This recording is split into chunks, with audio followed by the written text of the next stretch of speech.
আজকে এই সমাগম হয়েছে।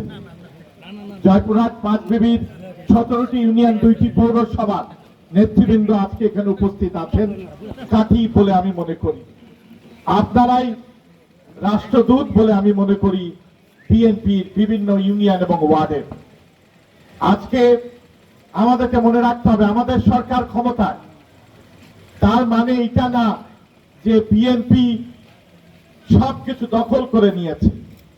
আপনারা দেখেছেন আমাদের দলের চেয়ারম্যান বাংলাদেশের প্রধানমন্ত্রী জনাব তারেক রহমান সাহেব কিভাবে দেশ চালাচ্ছেন।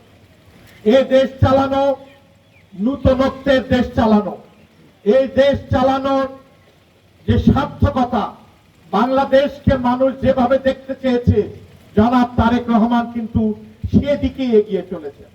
বাংলাদেশে বহু প্রধানমন্ত্রী এসেছেন, কিন্তু জনাব তারেক রহমানের যে কর্মকাণ্ড আমরা দেখতে পাচ্ছি, এই কর্মকাণ্ড অতীতে কোন সময় আমরা দেখতে পাই।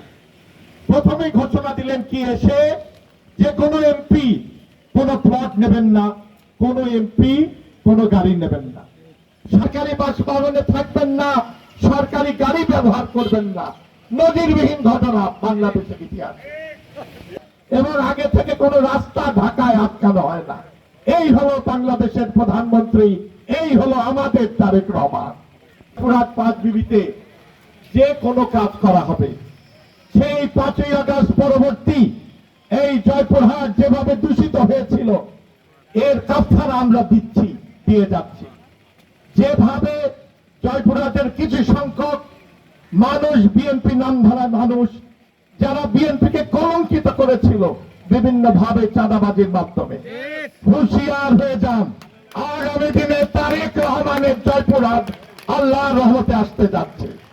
তারেক রহমান যেটা চান, এই জয়পুরহাট বিএনপি সেটা করতে বাধ্য থাকবে। তাছাড়া আগামী দিনে বিএনপি করার অধিকার নাই।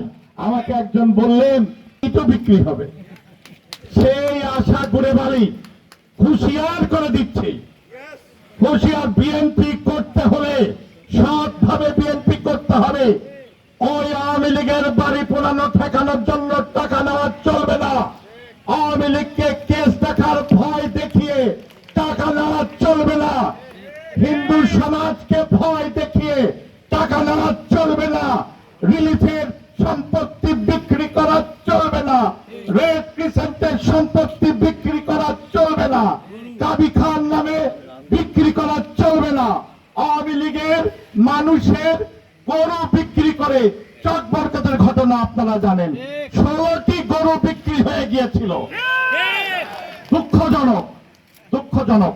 জয়পুরহাটের মাটিতে এটা করতে পারবেন না। প্রতিরোধ করে তুলবো আমি নিজে, আল্লাহর রহমতে।